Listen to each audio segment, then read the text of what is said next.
and where we're placing our bets and where this rocket ship is heading. Yeah. What are your thoughts, man? Just, you can keep it as general or you can go specific. What are your thoughts on the med tech industry, our place in it? Yeah, I think, so the exciting thing for me is, as a rep, you get super excited when you're able to have new conversations about new products that are coming out. So the company I was with prior to Medtronic, I was with them for, almost 10, 11 years. Very good company. I have nothing bad to say about the company, beautiful team that I worked with.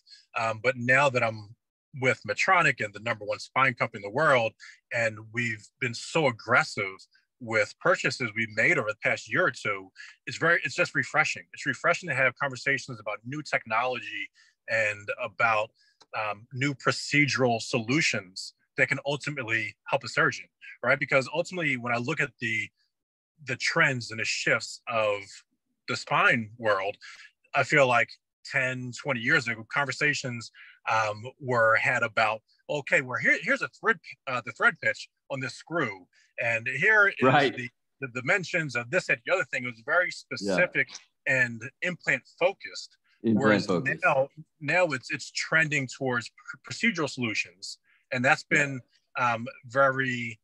that's where a lot of focus has been over the past 5 years or so. And I think what's coming now down the pipeline is the technological aspect, right? So how can we take the technological aspect and make these surgeons and the hospitals even easier to work at and conduct surgery, right? And that's something that I'm really excited about with Medtronic, and a lot of other companies are doing the same thing, where a large component of their R&D is going towards, it's not just screws and implants, but the technological aspect to incorporate those screws and implants. Yeah, a couple of things that Geoff said was, he's always been talking about, we're going to put the tech in med tech, right? And be the leader that we are. But also, we're about to spend a lot in terms of R&D, maybe historically levels of that. And that's exciting, right? And Geoff worked with him when he was leading RTG, and just seeing how he's managed through COVID, through social injustice, through all the things. He's done a masterful job, and it's just so exciting to have a leader, such as Geoff Martha, because I think it's important to have a captain of the ship that's dialed, and we talk about the new Medtronic mindset, which is exciting, and it's something I absolutely identify with, right? Thinking big, right? Being bold, being nimble to change, and change is okay and sometimes necessary, but mission driven. Like the entirety of what we do, and is all back to our mission. And that's just, I'm very proud to represent the brand and to be part of this movement. I'm not trying to get any credit. It was all Jeremy, right? JB helped convince you to come over. I'm just glad you're here and glad to be working together again. And anytime I come out to California, let's definitely go get that smoothie. Let's do it. Yeah, I mean, one of the other things is the culture, right? Like you mentioned Medtronic and the culture right now. For me, it's very obvious. It's very apparent. I could feel it. And even though this job, majority of days, 90% of these days, I'm literally by myself as the only representative of Medtronic within my territory. So it can feel very lonely. But when you have these calls and when you're reading emails, there's a certain vibe, there's an energy about where we're headed. Right? Is it okay? We're down. We just got out of COVID. We didn't hit our quarterly projections in Q2 or Q3, and you can feel it. You can feel that within those emails, or you can sense that strong, like you mentioned, that strong leadership that's saying, you know what, we got smacked in the mouth, but we're coming back stronger, baby. We're gonna get this. And he played hockey in college, and don't think that doesn't have something to do with his leadership style, right? Right, and you mentioned the hockey and sports, and we talked about it a little bit earlier about how sports is a microcosm of life. And my college coach, Ralph Willard, he used to say to us all the time, every single day, all day, don't be a victim. Don't be a victim. Don't be a victim. And what he was saying is that when you get into the NCAA tournament and you're playing against Kansas, you're playing against Kentucky, and you are the Cinderella team, you're a 16th seed, you cannot sit there and make excuses of why you're going to lose before you play the game. You can't say these are 5-star recruits. You can't say these guys are faster, stronger, and more skilled. You have to say, you know what? They may be faster, they may be stronger, but you know what? We're going to find a way to get it done. We're not victims. We're going to be savages in this game. It's the same way in life. Things happen to us. Pain, trauma, losses happen. That doesn't make someone a victim. How they choose to respond to that experience is ultimately what makes somebody a victim or not. I couldn't agree more. Did a video on LinkedIn, literally talking about this exact same thing, right? Whether it's a job loss, a loss of family member, or something that didn't go your way, the ball doesn't always bounce your way. And that's an incredible outlook for you to have at such an early age. And you mentioned having strong coaches, right? Having these teachers and these leaders in your life and how grateful you are for that. You know, I had the same experience.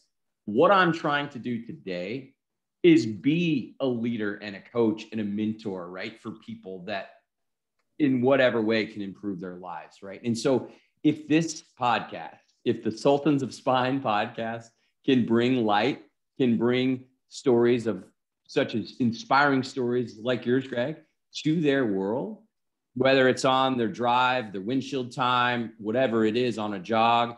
You know, I talked to a bunch of folks yesterday, a part of the Southeast region leadership team, and it was fun to just kind of just understand like why they do what they do. And, you know, some guys like, yeah, I love podcasts on the run. And one guy was saying, I listen to it in the car, and just kind of trying to better understand like where this audience is going to consume this information. Because in my mind, it's video. I love seeing the body language and understanding that. And so we definitely have a YouTube channel, Sultans of Spine, but I understand that also some people might just be either too busy or doing other things where they can't watch our ugly mugs, for 45 minutes or however long this is. So it's cool to be creating this and honing it at the same time. And I'm so grateful that you came on. I know you're busy. Do you have anything else you'd like to share? I mean, I've got an army of questions. I feel like we've done so good right now, but if there's anything else you'd like to talk about or ask me or whatever. Yeah, I think you mentioned it just now as far as the mentorship aspect, and you had some great mentors. I've had some great mentors. And I think if you've had a great father in your life, if you've had mentors in your life, it is your duty to pay it forward. It is your duty to be a mentor to somebody else, right? You can't, if the buck stops at you, that's incredibly selfish, right? You need to pay it forward to somebody else, because a lot of times, especially within this political climate, people say, well, how'd this kid get into trouble? He grew up in this environment. What I need to do is study hard and pull yourself up by your bootstraps. And that's true to a certain extent. But at the end of the day, you can't expect somebody to be greater than their environment if they've never been outside of their environment, right? So that's why mentorship is showing up for somebody less fortunate is so important, right? So I've had a lot of conversations over the years with people that say, well, I want to get involved. Let me know when you're doing something within the community. I would love to be a part of it. And my response is, why wait for me? Like we live in probably the easiest time right now where if you don't know how to do something, you have the internet, Google it. If you want to learn about what's going on within your community and volunteering opportunities, Google it or DuckDuckGo it, whatever search engine you use. Yeah. You can find that. So here's one thing though. I completely agree with you with everything you just said. However, let's tackle the subject of people trying to break into medical sales, because that is a growing, I mean, there's a lot of them out there. And look, it's great. It's a great industry. It's not just people come in thinking it's just this glorified, awesome job where you're going to make a ton of money. Yeah, that's the wrong, mentality, so just get rid of that right away. If you want something that what you talked about on this episode, you started talking about the fulfilling aspect of it, like doing something good that you're proud of to come home and tell your family about, right? That's what lasts. That's what matters. You can learn a lot through research. And I encourage anyone listening, research, like get as much information as you can.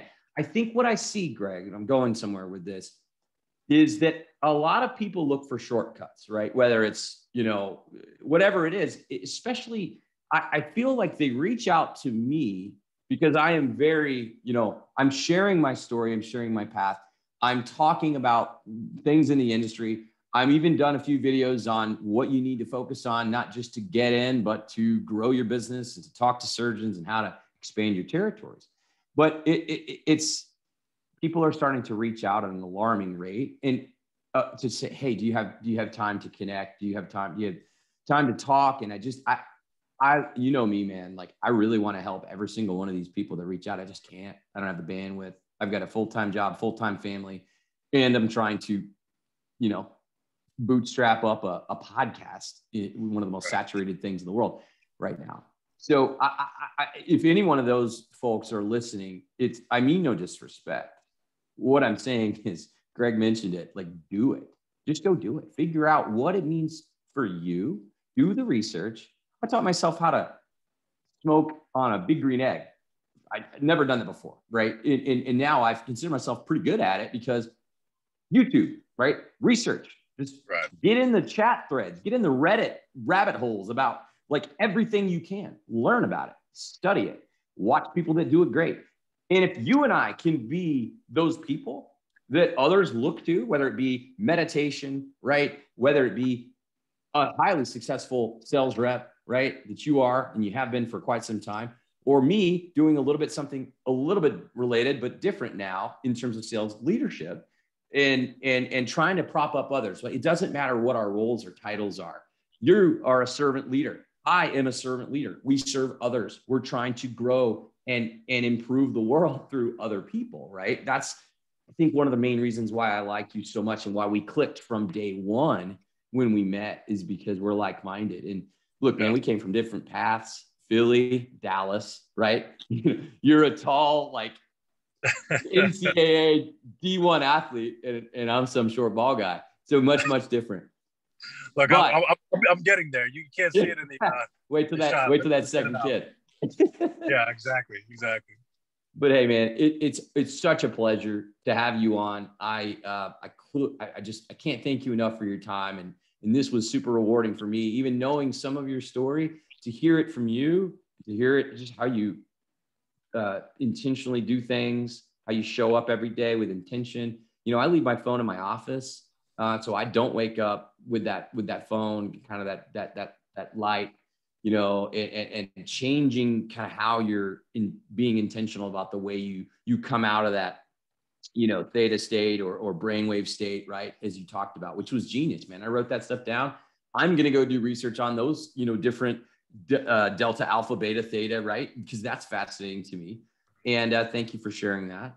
And man, if people want to learn more about you, learn more about the Los Angeles Circle of Giving, where would you send them? How can they find more information? Yep. So Los Angeles Circle of Giving we have our website. It's pretty straightforward, losangelescircleofgiving.com.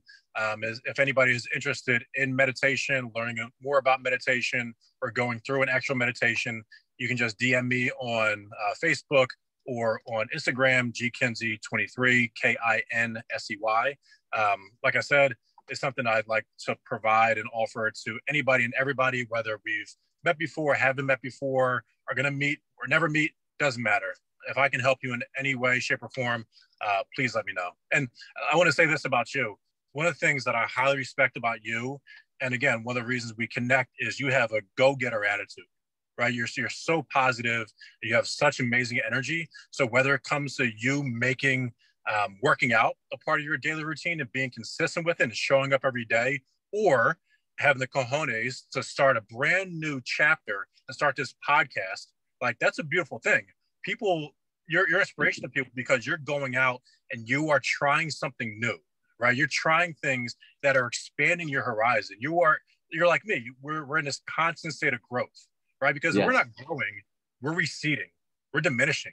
Nobody's ever stagnant, right? So you have a choice. Either you're going to grow or you're diminished. My choice is to grow. I'm sure you got the same feelings. Dude, that's so well said. And it's humbling, and it's really, it means a lot for you to say that. And I appreciate that. I'm grateful for our friendship. Again, I hope that this is providing value to other people. I certainly get a lot out of it. Each of these episodes, I've probably filmed 12 by now. And we're going to launch every week. right? Every Tuesday morning, 7 a.m. Central, 5 a.m. your time, right? Get up early. And so I get a lot out of these because I'm learning, right? I'm taking notes. I'm picking up cues from other people that are doing things in unique ways. And for me, to your point, that helps me grow. And if we collectively can help others through this process, that's a win-win-win. The win-win, baby. Book. That's right.